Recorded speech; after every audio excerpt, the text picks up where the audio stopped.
Devil Darshan ಅವ್ರದ್ದು upcoming movie. Last year ಇದು ಗ್ಲಿಮ್ release ಆಗಿತ್ತು ಮತ್ತು ಇವತ್ತು ಟೀಸರ್ ಡ್ರಾಪ್ ಆಗಿದ್ದಿಲ್ಲ.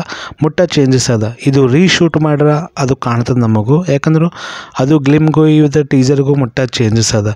ಇದು ಬೆಟರ್ ಕ್ವಾಲಿಟಿದಾಗೆ ವಿಡಿಯೋ ನನಗೆ ಅನಿಸಿದ್ದು ಇವತ್ತು ಟೀಸರ್ ಡ್ರಾಪ್ ಆದಾಗೆ. ಹಂಗೆ ದರ್ಶನ್ ಅವರು ಬಾಡಿ ಲ್ಯಾಂಗ್ವೇಜ್ ಒಳಗಲ್ಲಿ ಮುಟ್ಟ ಚೇಂಜಸ್ ನಮಗೆ ಕಾಣ್ಲತ್ತಾರ. ಅಂದರೆ ಈ ಸರ್ ಸ್ವಲ್ಪ ಸ್ಲಿಮ್ ಅಪ್ಲೇ ನಮಗೆ ಕಾಣಿಸ್ಲತ್ತಾರ. ಇದೇ ವರ್ಷ ಒಳಗೆ ಇದು ಮೂವಿ ರಿಲೀಸ್ ಆಗ್ತದೆ, ಮತ್ತೆ ಏನು ಪೋಸ್ಟ್ಪೋನ್ ಆಗ್ತದೆ, ನೆಕ್ಸ್ಟ್ ಇಯರ್ ರಿಲೀಸ್ ಆಗ್ತದೆ. ಇದೇ ವರ್ಷನ ರಿಲೀಸ್ ಆತಂದ್ರು ಅಂದ್ರೆ ಇದು ಮೂವಿ ಚಲೋ ಪ್ರಮೋಷನ್ ಮಾಡ್ಬೇಕು. ಯಾಕಂದ್ರೆ ರಿಲೀಸ್ ಆದಮೇಲೆ ಇದು ಮೂವಿ ಮೇಲೆ ಪೂರಾ ಫೋಕಸ್ ಅವ್ರು ಇಟ್ಟಾರ. ಇದು ಮೂವಿ ಸ್ವಲ್ಪ ಬೆಟರ್ ಕ್ವಾಲಿಟಿದಾಗ ಇದು ಮೂವಿ ಮಾಡ್ಲತ್ತಾರ.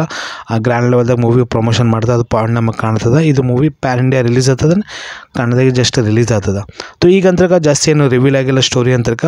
ಒಂದೇ ಜಾಗದ ಆ್ಯಕ್ಷನ್ ಎಲಿವೇಷನಲ್ಲಿ ಇಟ್ಟಾರಲ್ಲ, ಸಾಲಿಡ್ ನನಗೆ ಅನ್ಸಿದ. ಒಂದು ಕ್ಲಬ್ ಒಳಗೆ ಆ್ಯಕ್ಷನ್ ನಡೀತದೆ, ಸಾಲಿಡ್ ಪ್ರೆಸೆಂಟೇಷನ್ ನನಗೆ ಅನ್ಸಿದ್ದು, ಬೆಟರ್ ಕ್ವಾಲಿಟಿದಾಗೆ ವಿಡಿಯೋ ನನಗೆ ಅನ್ಸಿದ್ದು. ನೋಡ್ಬೇಕಾದ್ರೆ ಇದು ಮೂವಿ ಯಾವ ಲೆವೆಲ್ದಾಗ ಹಿಟ್ ಕೊಡ್ತದೆ ಅವರಿಗೆ. ಯಾಕಂದ್ರೆ ಮುಟ್ಟ ಚಾಲೆಂಜಿಂಗ್ ಅದ. ಯಾಕಂದ್ರೆ ರಿಲೀಸ್ ಆದಮೇಲೆ ಇದು ಮೂವಿ ಪ್ರಮೋಷನ್ ಮಾಡ್ತಾರೆ ನೋಡ್ರಿ, ಅವಾಗ ಗೊತ್ತಾಗ್ತದೆ ಅವ್ರು ಏನೇನು ಮಾತಾಡ್ತಾರೆ ಇದು ಮೂವಿ ಬಗ್ಗೆದಾಗಲಿ. ಮತ್ತು ರಿಲೀಸ್ ಆದಮೇಲೆ ಅದು ಇನ್ನು ಹೊರಗೆ ಮಾತಾಡಿಲ್ಲ ಅವರು. ಮುಂದೆ ನಮಗೆ ಗೊತ್ತದೆ ಈ ಮೂವಿ ಪ್ರಮೋಷನ್ನಾಗ ಏನೇನು ಮಾತಾಡ್ತಾರೆ ಅವರು.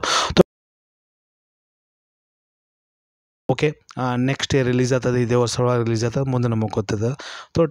ಟೀಸರ್ ಡೀಸೆಂಟ್ ನನಗೆ ಅನ್ಸುತ್ತೆ. ಟೈಟಲ್ನು ಸ್ವಲ್ಪ ಚೇಂಜ್ ಮಾಡಿರಲ್ಲ, ಡೆವಿಲ್ ಐಸಿ ದ ಡೆವಿಲ್ ಅಂತ ಟೈಟಲ್ ಇಟ್ಟಾರ, ಬೆಟರ್ ನನಗೆ ಅನ್ಸಿದ್ದು. ಅದೇ ಹೇಳ್ತೀನಿ, ರೀಶೂಟ್ ಮಾಡ್ರೆ ಈ ವಿಡಿಯೋಗೆ ನನಗೆ ಅನ್ಸಿದ. ಜಸ್ಟ್ ಈ ವಿಡಿಯೋಗೆ ಮಾಡ್ರೆ ಮತ್ತು ಪೂರಾ ಫಿಲ್ಮ್ ಶೂಟೇ ಮತ್ತು ರೀಶೂಟ್ ಮಾಡ್ರೆ ಮುಂದೆ ನಮಗೆ ಗೊತ್ತದ.